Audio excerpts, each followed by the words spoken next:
on record, the neurology deal that I go through to your memorial, they stopped counting at 50. 50 concussions? Because I pass out a lot now, and so I'll hit my head when I pass out. And so they just told my wife, like, this is how you're going to find a concussion. Stop giving us $2,000-$3,000 every time you get one.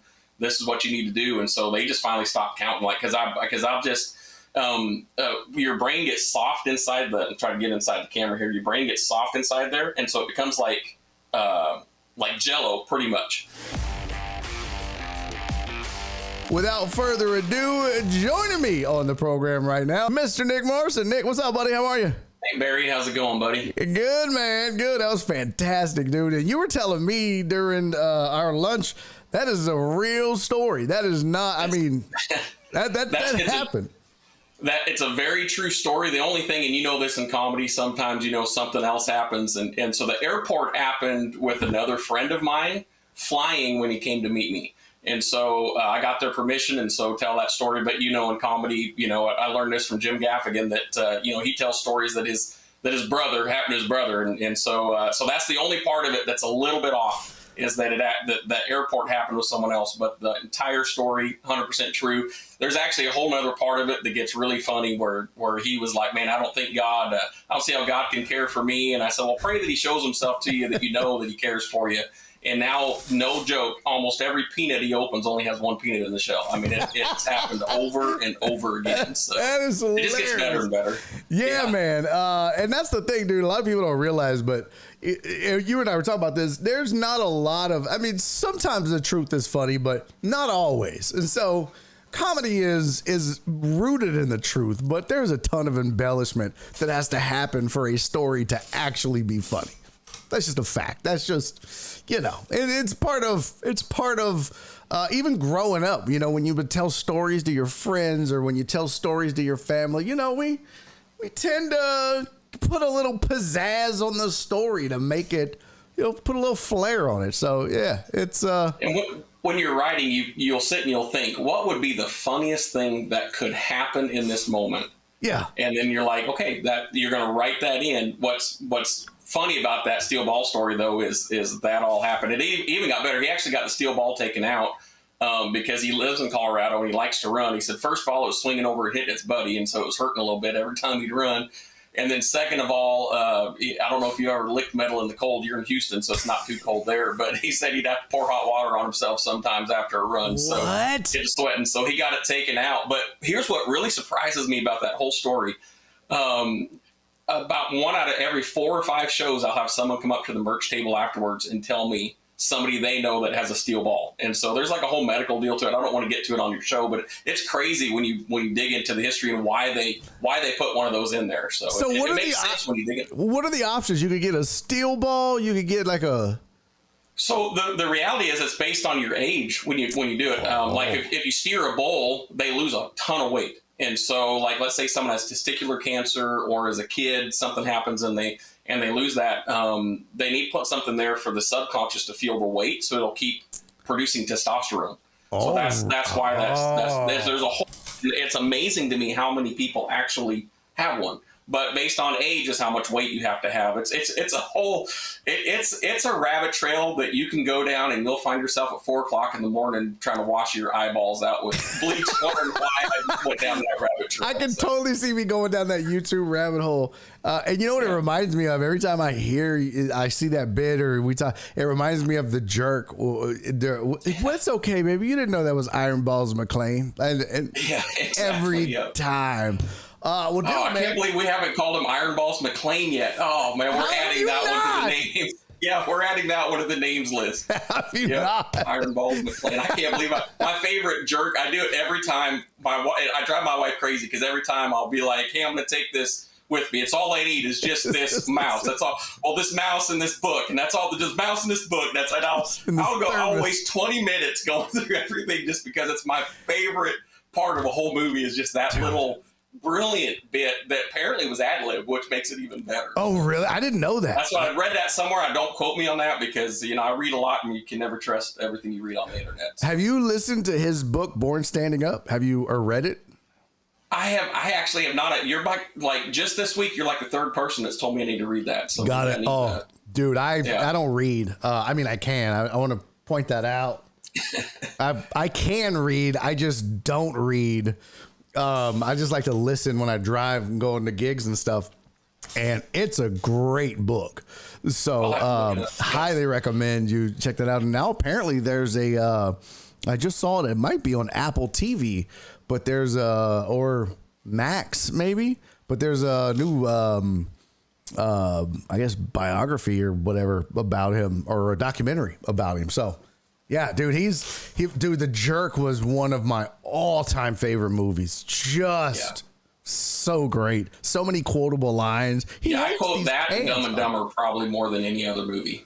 I love Dumb and Dumber, but I'm kind of partial to Tommy Boy. I don't know why. Oh, yes. Yeah. Anything Chris Farley is. He was a genius. Like, we're missing out on, like, if you break down what comedy is, like, he was a genius. Him, Mitch Hedberg, guys like that are just, I mean, and I say names wrong, I apologize. I've had a lot of concussions, so I say them wrong. But like guys like that, like their mind for comedy is on a whole nother level than even like you and I, who I consider a great comedian. I mean, you got a huge successful career, but it's really one of those things of, and we talked about this. You and I went to lunch the other day, and we were talking about all this and just how good like the elite comedians are, and how big of a jump it is from like just the really good comedians to those guys that are just they're on another level. And I never realized it until I started writing comedy and realizing how hard comedy is to write, and to write lots of material, and how these guys, it's like it just comes out of them. I mean, it's just amazing how good they are, you know. Yeah, it's next level. Now, I think something I read that I think kind of stunned the chat a little bit is when I said that you had a serious brain injury as a result of over 36 concussions. So let's not just gloss over that. Let's start there. And here's the best part about it. I say 36 because people don't believe how many I've really had. So on record, the neurology deal that I go through, to your memorial, they stopped counting at 50. 50 concussions? Because I pass out a lot now, and so I'll hit my head when I pass out. And so they just told my wife, like, this is how you're going to find a concussion. Stop giving us $2,000-$3,000 every time you get one. This is what you need to do. And so they just finally stopped counting, like, because I've just your brain gets soft inside I'm trying to get inside the camera here. Your brain gets soft inside there, and so it becomes like Jello, pretty much. And so my brain, if I churn my head too far that way, I can get a concussion just doing that. Like, the more concussions you get, the easier it is to get them. And then so they just snowball on top of each other. And so after about 20, it just become like just I just, like, if my dog comes to play and jumps at my face and I throw my head back really fast, I'll knock me clean out. Nobody will touch me or nothing. It knocks me clean out because the brain is not stable inside the cranium anymore. So you can't have any like sudden movements, or chances are you're just gonna. Wow. I'll pass out. I had to stop playing golf because I bend over. I'll pass out a lot. Can't even go to a haunted house anymore. That's definitely not. Yeah. I can't ride horses anymore. I can't fish anymore. Like, I've had to really, like, everything I love to do, I just can't. I can't do it anymore. And so that's why I'm down in Houston and not on the ranch anymore, because, you know, if I pass out off a horse up there, I'm miles from anybody. They ain't gonna find me. And GPS, they're gonna get you close. You know, my aunt had a horse flip over on her and broke her neck, and she laid there for almost 2 days till they could find her. And they knew where she was because of her GPS. But it's just such rough terrain that they couldn't find her. And thankfully, they got her and she lived. But so it's more safe for me not to be up there. And I, as much as I love the cowboy lifestyle and how real life cowboying it is up there, it's just I have to be smart. I got 2 kids, and I want to be able to play with them and live with them. But I jumped ahead there. I know you was trying to back up there, so I'll let you. No, that's great. No, bro, we ain't got no rules on this show. We just go where the conversation takes us, man. We can always go back. That's wild, dude, because that's a whole lifestyle that you have to really be concerned about in everything you do, right? Like, I mean. Most men, they walk into a room and they're like, okay, where's an exit? Where's someone pulls a gun out? What can I do? I walk into a room and I'm like, okay, if I start to pass out, what's a wall I can fall against that's going to break my fall? Like, I'm always conscious of what's around me. Like, it's changed. Everything about everything I do has changed because of just the amount of concussions I get. Do you ever I actually had it happen on stage where just the room was spinning. I was just about to say, do you ever worry about it on stage? I do. So I have it written in my rider and in my contract where they have to have a stool on stage. And then what I'll do is I'll just sit down. If you see me sit down on the stool, this is a little insider for your followers or for people that know me. If I sit down on a stool and I'm doing comedy, I'm getting lightheaded. If I have my eyes closed, then the room's spinning and I'm just going through the motions and doing comedy, and I'm just trying not to puke my guts out on the stage at that moment. Really? And it's happened a couple times to me. Damn. So I imagine there's the concern, you hear in sports, especially in football, there's the whole CTE conversation and traumatic brain injury. And I'm sure, and I guess they say you don't have CTE until you've passed, right? And then they go. Well, they can't. You can have it. They can't test for it, right? Because to test for it, they have to take slivers of your brain. And CTE is pretty much the brain eating itself. It's pretty much that's the layman's term for it. Mm-hmm. It's pretty much the brain eating holes inside of itself. And so my neurologist is convinced I have, exactly. Because you have like these connectors, and every time you get the concussion, they disconnect, and they're sending signals to each other, but they're not connected. So complex deal of it just starts eating itself, and the brain starts getting holes in it. And that's why when they cut a sliver, you'll see, like if you look up a CTE brain, you'll see it looks like Swiss cheese. And my neurologist is convinced I have late stages of CTE. I've made it my when Hurricane Harvey hit, we lost our house, and I'm probably if any of my followers got on this, they've probably seen this before, but I'm actually writing a book about it.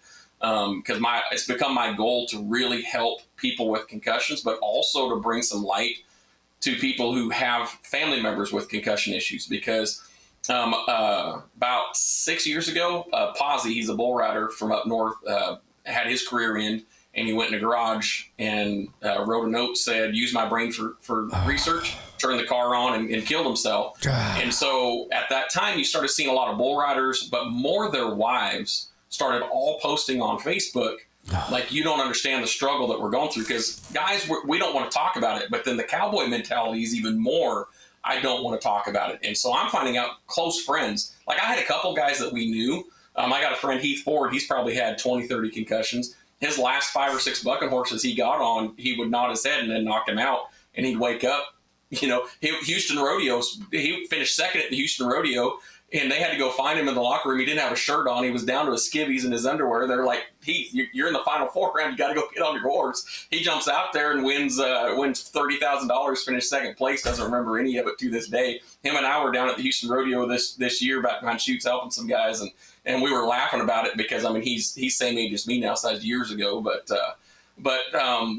So after Harvey, I actually just triggered and went and got a gun, tried to kill myself. And thankfully God had other plans. And then another time down the road, I work at a church as a director of ministries, which pretty much is glorified. I get to make people mad. And so people got mad at me, and they were ripping into me and calling me every bad name in the book. And I took it, drove home, no depression, no nothing, grabbed the gun and tried to do it again, and realized that with a concussion, it's like a check mark of something you have to do. Like it isn't I feel sorry for myself, or you actually are doing it because you think I'm doing something that is going to help people. And it really, honestly, like I would go home and I went and did the dishes, put the trash away, did all the stuff that was a check mark on my list of things to do, and then walked out by the pool and got the gun. And so I realized at that point, now I know where that line is. I've never got there yet again, but I've gotten to where I start moving that direction.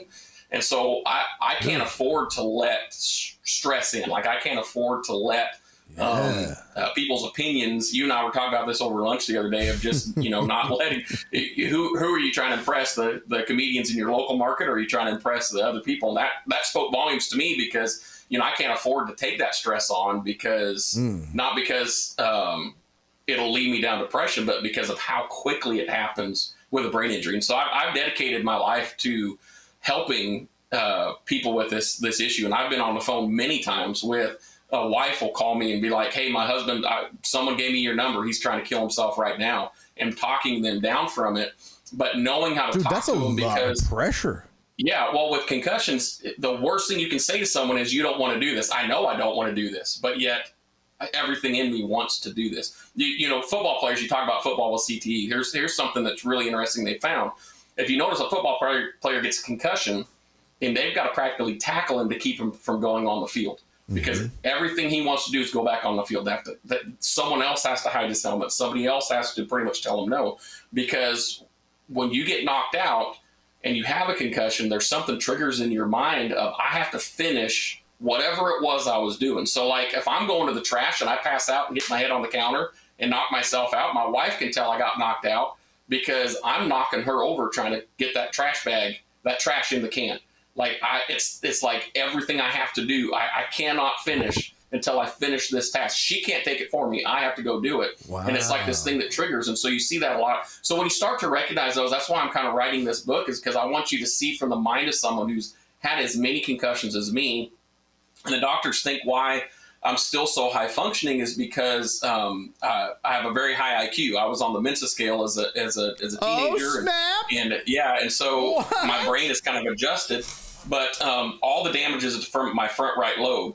And the rest of the brain, they did this test where they like hooked me up, put me in this machine, and they would flash numbers in front of me or words, and then I would have to say what I thought it meant. If it's a picture, if it's a math problem, it would light up different parts of the brain. When it got to the front right lobe, it never lit up, but the rest of my brain lit up. And so they figured that my brain had adjusted itself. And so that's why I'm high function now. That and hard work. Like I've had to work hard. I wake up like 2 hours. I spend 2 hours every morning doing brain exercises. If not, I'll be slurring. I'll be struggling, and but I have days where I have to shut down and be like, I can't do anything today.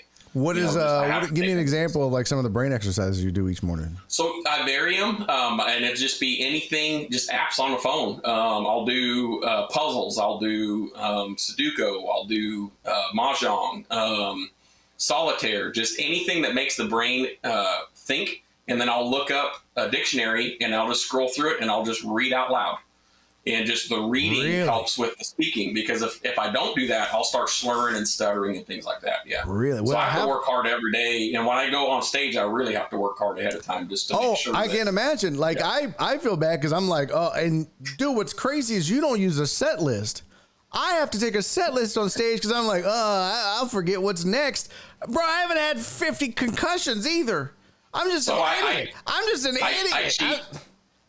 You can ask our mutual friend Royce Moore. He called me out at a show. You keep it on the ground. Our buddy Royce Moore called. Yeah, exactly. I hide him behind the speakers. Yep, yeah. And then he goes and calls me out at a concert. That's an old school trick. Like, just put it on there. Yep, yeah. But you got to get there early. Bob Smiley. Listen, I don't get there early enough to do that. I just keep it on my phone, and that's why I always have a drink on stage. I ain't thirsty. That's just a way for me to go, I'm going to need a drink. I only do it if I'm headlining, like if I have to do an hour or so. Yeah. I don't write my bits. For me, I've had to learn, I write the transitions. It's really weird. Most guys will write their bits. I write the transition, because if I can remember the transition, then I'll know what bit I'm doing next, because I want my whole set to flow. Yeah. And so I'm writing the transition so that I know, hey, I just got to get to that next transition. Yeah. Let's go back. How did you get started in rodeo? Because it's the origin story of all this is wild in and of itself, because it was like you were like 2. No, I'm just kidding. You weren't. Yeah. I was 9 years old. But it was young. Yeah. You were 9. Yep. Well, and so I grew up in South Dakota. I'm from Wyoming. Our family ranch, it's been in our family over 100 years. It's in Wyoming. My grandpa was just inducted in the Cowboy Hall of Fame. Like our family's a very storied family in the cowboy world. My dad was a college saddle bronc rider. His pro career ended early with a hip injury. But growing up around that, I mean, in that area, rodeo is the number one sport. Rodeo and wrestling are the 2 sports that everybody does. Wyoming? In Wyoming, South Dakota, just that whole area. South Dakota especially for wrestling.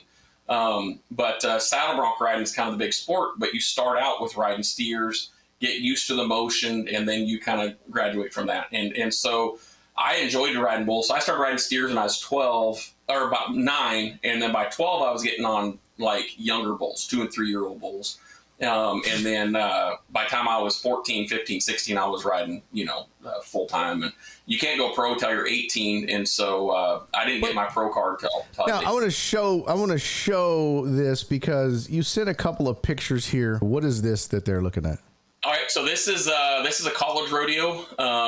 This would have been 2002. I was about to think of where it was, and I noticed on the bottom of the script of the picture it says the date.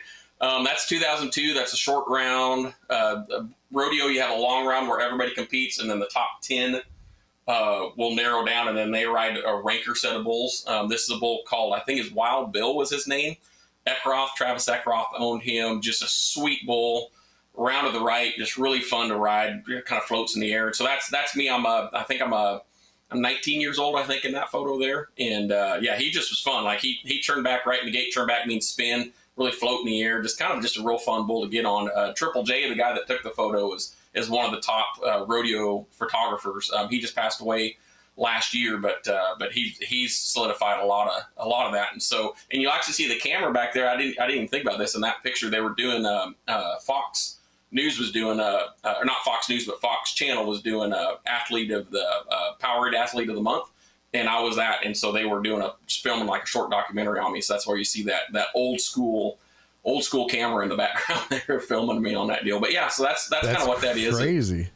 Yeah, so and that was a fun little bull. He ended up bucking me off. I got that little. This bull here is a Hall of Fame. He's in the South Dakota Rodeo Hall of Fame, but he's been the father and grandfather to a lot of bulls. His name's Bam Bam.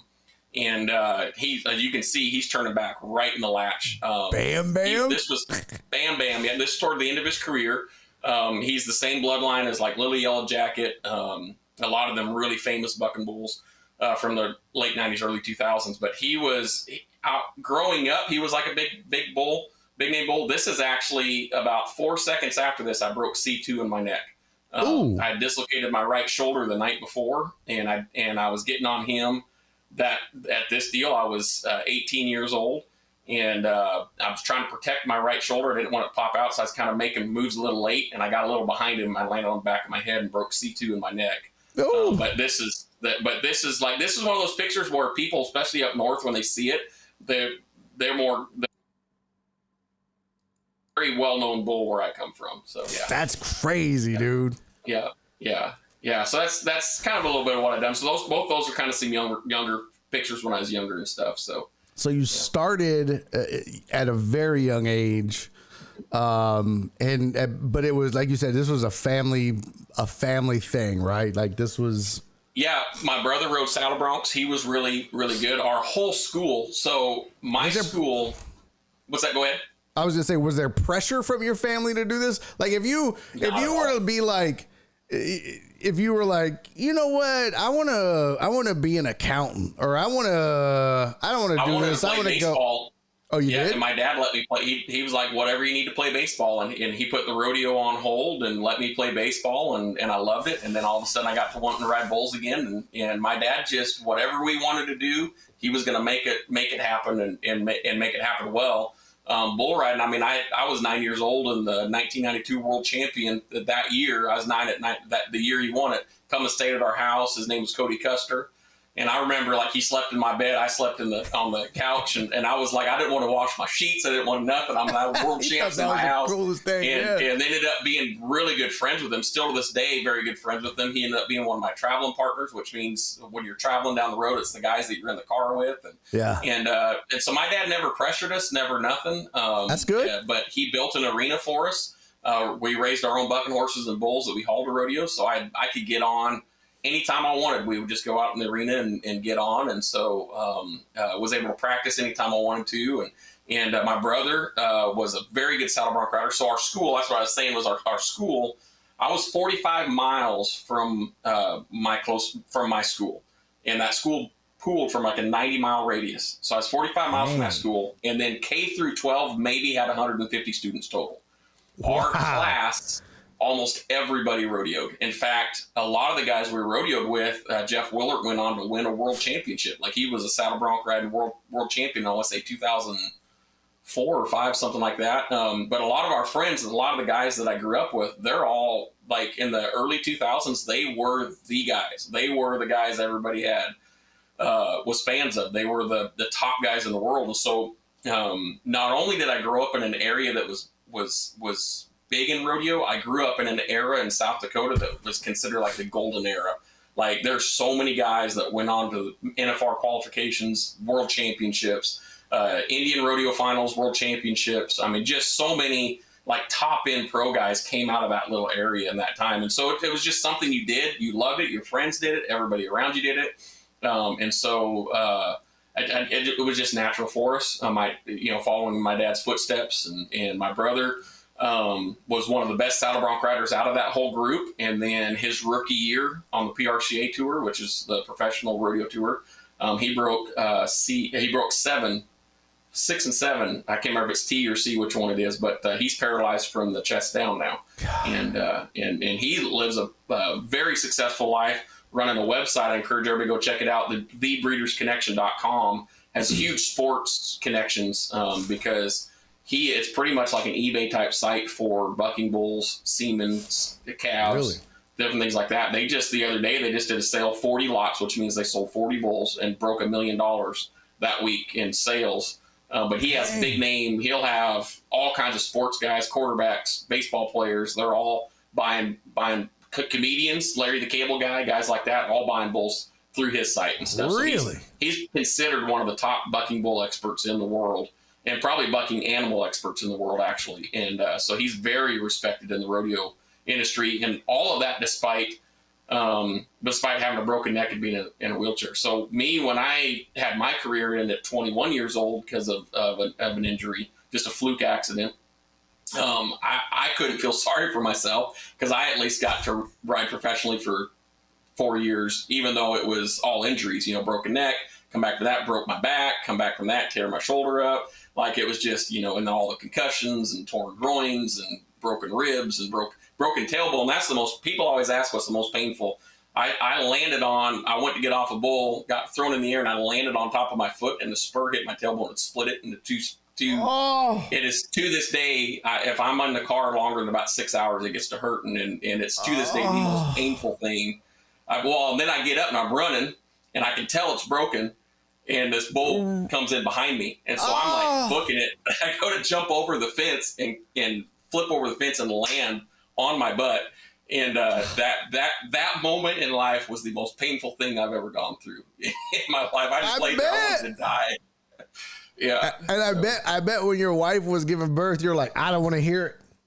I don't want to hear it. She's like, it hurts. And you're like, I don't want to hear it, woman. Have you ever landed on your own spur and then ran from a bull and jumped a fence and landed? A lot of teeth. I've already lost a lot of teeth from riding bulls. I didn't want to lose any more from doing that to her. Sassing her mid-birth. Yep. Yeah, that's smart, man. Yeah, you don't want to do that. That'd be nice. Like I have none of that. If my wife ever had a kid, I have nothing like that. I think the worst I ever did was dislocated my elbow playing roughhousing in the house. I got none of that. I can't compete with all that. My body's so beat up. My wife the other day, I was snapping at the dog. The dog wouldn't come in. I snapped my fingers and dislocated my finger because you break all your fingers riding bulls and everything. And I'm laying there, my finger's sticking off, looking over it's like all the way off to the side. I look like a football player, right? And I'm like, I go to my wife, I was like, I just dislocated my finger. And she is just belly laughing at me. She's not trying to help. I'm trying to pull it back into place. It's like, she's like, we need to have a camera just follow you around. Could you just help and not laugh at me? That's crazy, dude. If you think you could sit down, how long do you think it would take you if you were going to sit down and list, just like that, if you were going to list every single injury you've ever had? How long do you think? Well, just because I've repeated it so many times on podcasts and interviews, I think I could probably do it in 5 minutes. Now to write it out would be longer because. Well, how many do you think? I mean, I'm writing, but how many do you think is how many times? Like, because that would count as one. Well, no, I'm saying just injuries, everything, dislocations, breaks, everything. Dislocated shoulders, probably.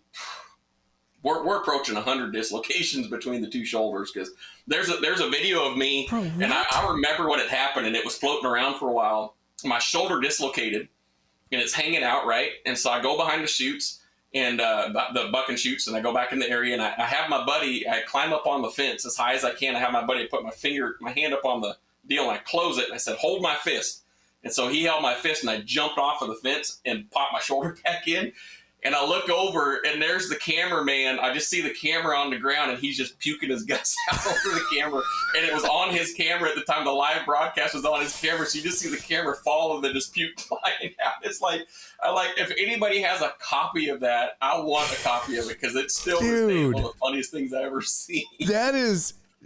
Now, were you always this tough? Were you? I mean, because I feel like this is one of those things where you're either tough or you're not, but did you develop this toughness, or was it's it like the lifestyle? I mean, okay. it really is the lifestyle. You're tough, and everybody around you is tough. If you're soft, you ain't gonna make it. It's just your powder's gonna get damp, and I mean, it's just you ain't gonna make it if you're that soft, would be me, because everybody's getting hurt. You're riding with torn groins. You're riding with broken. I broke T10 and 11 in my back, and I was out 8 weeks, and we put a brace on, and I rode with that brace after 8 weeks with a broken back. Because in rodeo, you're not getting paid if you're not riding. We were talking about this the other day. Yeah, if you're not riding, you don't get paid, and so you have to be tough. You have to be, and that's another thing I've become a big proponent of. When I was riding, I wanted everybody to think I was the toughest hombre there. Like, man, that guy, cowboy up, he'll get on. It doesn't matter. He'll do anything. When I got hurt, none of those guys were anywhere to be seen. None of them. Really? And they were all, and so I realized, man, all these, kind of like what we was talking about at lunch the other day, all these people I was trying to impress were not there when I needed them. My good friends were all there, and they're still there. But I was amazed at how many people acted like they were my best friend when I was on top, and then acted like they never knew me when I was no longer there. Oh yeah. And so it was like, so now I tell guys all the time, cowboy up is a load of crap. Like, it really is. Like, you're a business, your body's a business. And my riding style set me up to get hurt a lot too, because I wouldn't give up. I was a lot taller than most bull riders. Most bull riders in that 5'4", 5'5" range. I'm 5'10", long-legged. And so I rode really out over bulls to really take the power away. But if I got in trouble, in my mind, there was no position I couldn't recover from. But that also sets you up for momentum to get slingshot down. And so I'd hit heads with bulls a lot. I'd hit the ground harder a lot. And you got a lot of other injuries, like your internal organs. You think about how hard you hit the ground. Like, my internal organs were all swung around and screwed up. So, like, even from take away all the other injuries, the most annoying thing is I can't lay down when I sleep. I have to sleep sitting up. Because if I lay down, it's like taking that Coke of yours and just laying it down, and just everything runs out, and I start choking on puke. Just because everything's so muddled underneath, and that's common for bull riders. That's a common thing. So, like, when I tour with comedians, that's one thing they have to know is, hey man, whatever pillows you ain't using, I'm putting on my bed and I'm using, because I got to sit up. Yeah. What?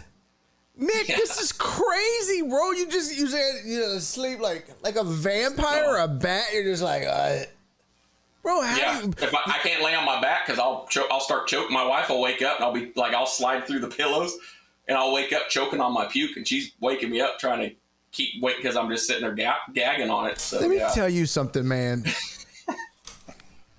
First of all, I just want to tell you how big of a wuss I feel about some of the things I have complained about in my life for being hurt. And Joe Pro, I really didn't need you bringing that up in the chat.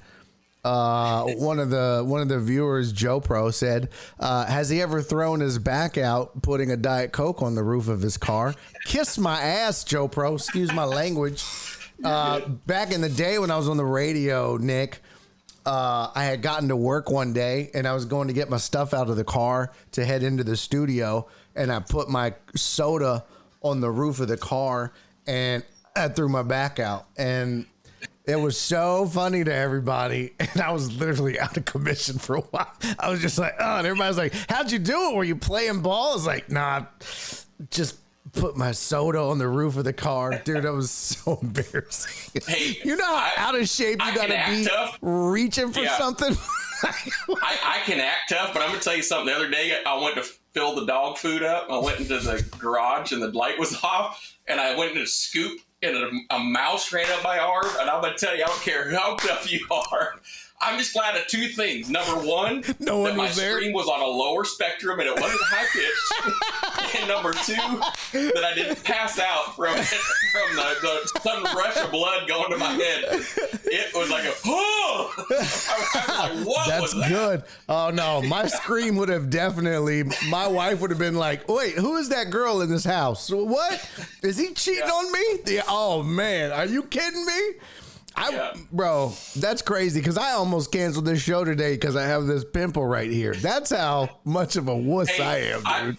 About a week, it'd been a week ago today, I passed out drying the dog's feet off, bringing them in the house. I've just been passed out, and I'm laying there trying to get my chickens back in the coop. I'm okay, and a spider crawled out from under me.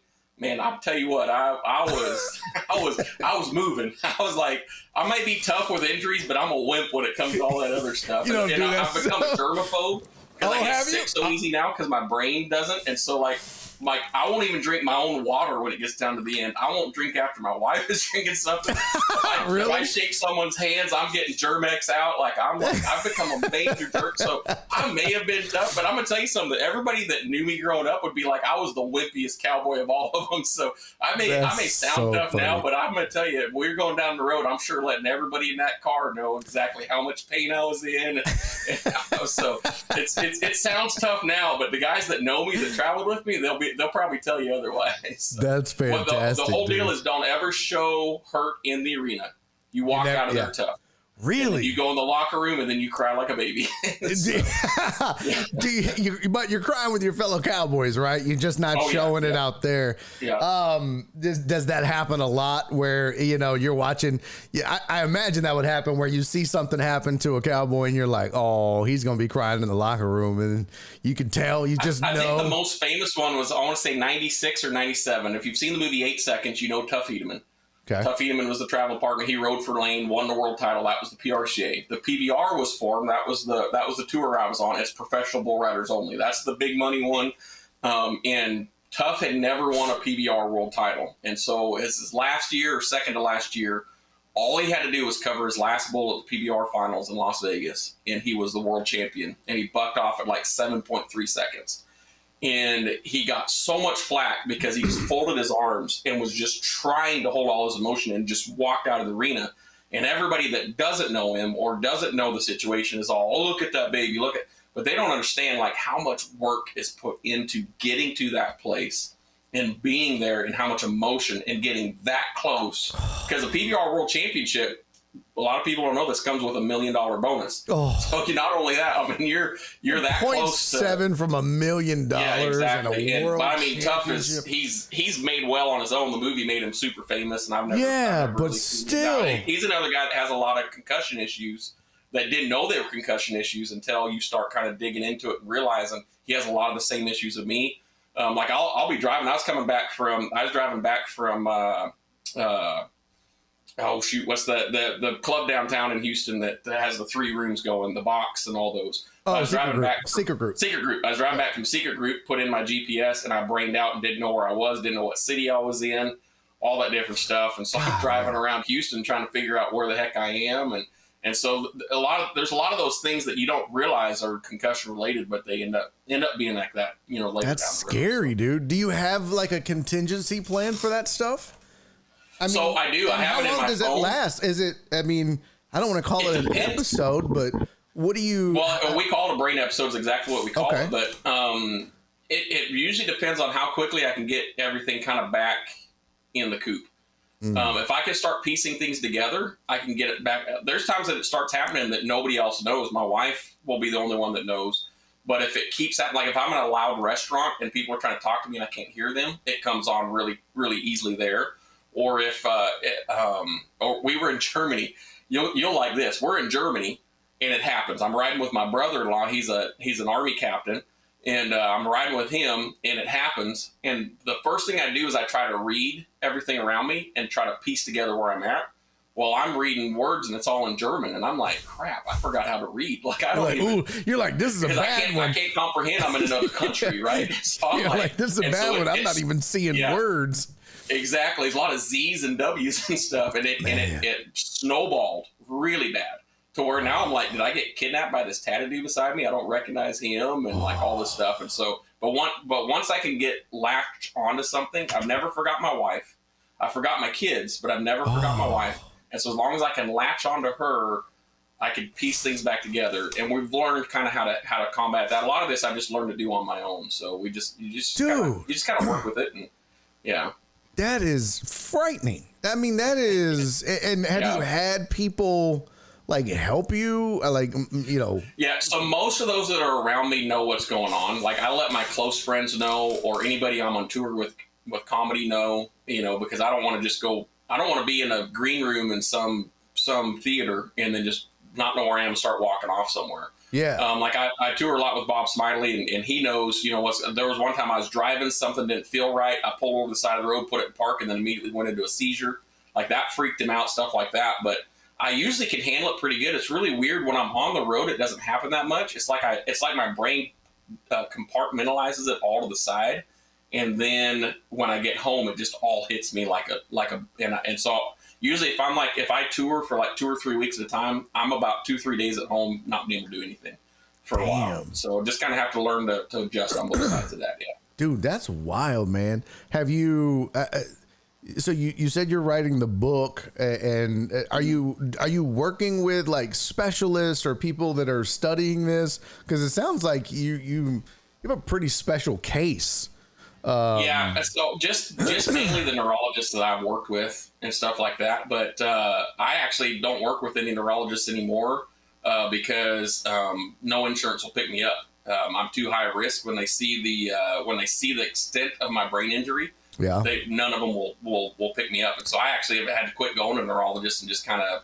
So I have some that are friends. My daughter's going into it. She's going to be a neurologist, and I've told her I'm paying for your whole life so that you can be my free neurologist when you get this. But my wife, she's going back to school. She's going to get her doctorate degree and become a professor for online degrees, so she can start traveling with me. Things like that. We're starting to make changes now, knowing that it's progressively getting worse, so that in 4 or 5 years we have something in place that I can keep doing what I love to do.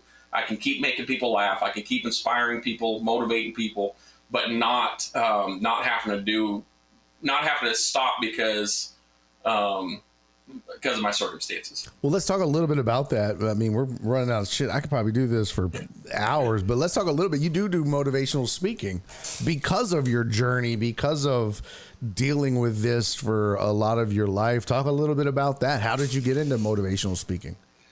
It kind of happened organically. When I was riding bulls, we would do school assemblies, things like that. The PBR kind of had a thing where if you came a day early and did all of their promo stuff, they would give you an extra $500. So, you know, the guys I was traveling with, I was usually with, one of the guys I traveled with was a 3-time world champion. Another guy I traveled with was one of the board members and founders of the PBR. And so they were all already going to be there. So even though I was a rookie or my second year, third year, I'm with the Tom Brady's of the sport, traveling with them. And so those are the people want to hear from, and they weren't good speakers. I've been a good speaker my whole life. And so I would usually be the one that would be speaking and telling the story and talking about what we do. And so I've always been speaking. And so when I got hurt, I just kind of rolled into that. And I took over actually as a youth pastor of a church in Montgomery. And man, God just blessed it. We took a youth group, about 15 kids. And it blew up, and we was averaging hundreds of kids a week showing up to this youth group. And then we started satelliting to 30 locations. And so I was speaking to thousands of teenagers a week, just doing that. And so that organically opens up all kinds of speaking gigs because people want to hear, what are you doing? And then that's when we found the brain injury was during that. I had to step away from that ministry. And so it just kind of organically happened. And then I've just been doing it some here or there. And then I just spoke at a conference a couple months ago that was for the Texas music industry, and there was an agent there who used to be a motivational speaker, and he was like, man, he goes, you need to be telling this story. You don't need to be telling it on this level. You need to be telling it to Fortune 500 companies. He's like, you have a $10,000 story. So he's actually taken me under his wing, and we have been, the last 2 months, have been aggressively rebranding my entire motivational speaking, and he is working me through. In fact, I've gone back and I'm rewriting the book. The book was originally just for people with concussions. Now I'm rebranding it for people with concussions, but also motivational on the inside, and each chapter having motivational nuggets in it as well, of not giving up, getting bitter. You can get bitter or you can get better. Just all these different things that I talk about, but putting them actually in the book and making it more that I can sell on the road when I'm doing comedy, as well as doing the speaking. But the speaking has the potential. Right now comedy has been doing. I mean, just it's been incredible. I don't think I'm that funny, but it's been great this last We couple never years. do. We never No, do. yeah. That's I the watch sign my of a videos good back and I'm comic. like, why are people laughing at this? By the way, You that's know, the sign of a good comic. If you would have thought Yeah. you're hilarious, I would tell you to quit. the people that post on how funny they are, or you know this, they're usually the least funny. Bro, every time a comic comes out and goes, I killed, I'm like, no, you didn't. No, you didn't. And hang on, because the world rotates every 24 hours, and you're going to And bomb you next won't. time. If you have that mentality, I guarantee comedy will reset your. I remember even Nate Bargatze talks about, like, he just left making 40,000 people laugh, and then he goes and does his corporate gig, and nobody laughed the entire time. It has such a way of humbling you. It's a beautiful thing. I hate it, but at the same time, it's like I really needed that. I really needed to go in front of 9 people and not do good. I needed. I would rather bomb in front of 9. It sucks when you bomb in front of like 100. But you know what? Even then, because you start to, I mean, I remember, dude, I was on a run for, I was just show after show. I was just, you could have told me nothing. Show after show, just killing. And then all of a sudden, I just couldn't get a good show. Every show I did was just okay at best. And I was like, am I even good at this anymore? And then it all kind of has a way of leveling out. But, it'll humble you real fast. Anytime I get to thinking I'm doing really good, I go down to the inner city and do shows there and then do all new material. And reminds me very quickly, that's not my crowd. So it'll be, there's probably people in Houston probably think, man, this guy sucks. Because I'll only do new material because I'm like, hey, I got to get it out and I'm going to get my bomb out of the way. Yep. So I'm going to do it in front of people that is not my crowd, so I don't do it in front of people who are. So. Exactly. I want to real quick, because we're running out of time, but I want to go back to something we kind of glossed over, which I was like, oh no, we're coming back to this. Mensa, huh? Yeah. Let's talk about that for a second. We're just not going to gloss over that. Yeah, I was smart. I graduated high school at 17. Went to college, was still 17. Okay. And was on the whichever one of the dean's list, president list, whichever, as a 4.0 student.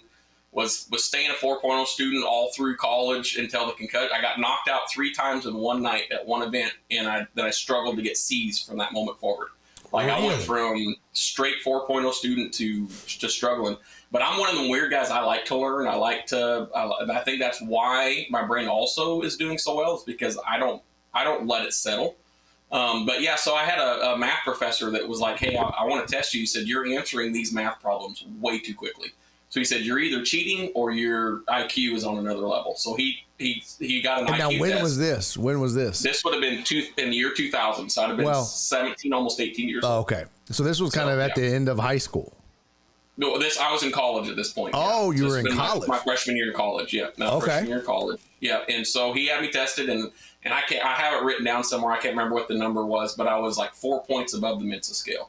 And then that's the thing that's really interesting is about 10 years ago. Oh, so you're barely Mensa. Oh. But hey, it's still Mensa. It's still Mensa. My wife always jokes. I'm just messing with you. That would be like the way. Could you imagine somebody be like, oh, you're barely Mensa. It's like, it's you're probably, they're probably 30 points lower than me. That's that's like somebody that's like, yeah, I have $1.03 million. Oh, you're barely a millionaire.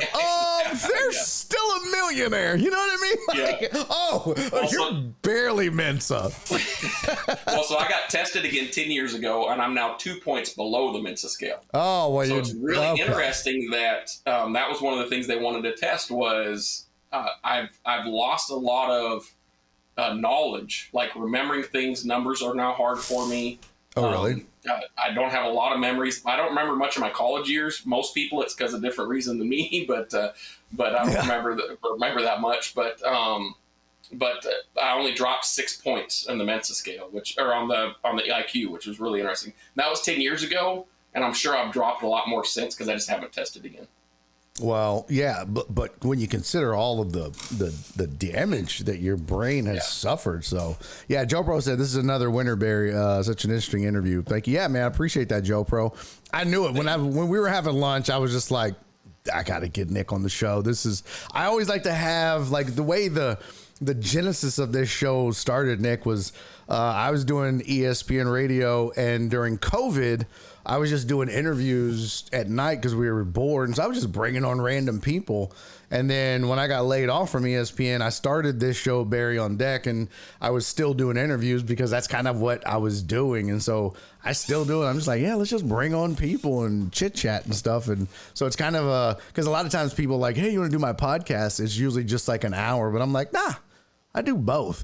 So this was fantastic, dude. By the way, Amos said when you were talking about the whole, functioning and not functioning and not all that, he said, this sounds like he's explaining what I think Joe Biden is like in private.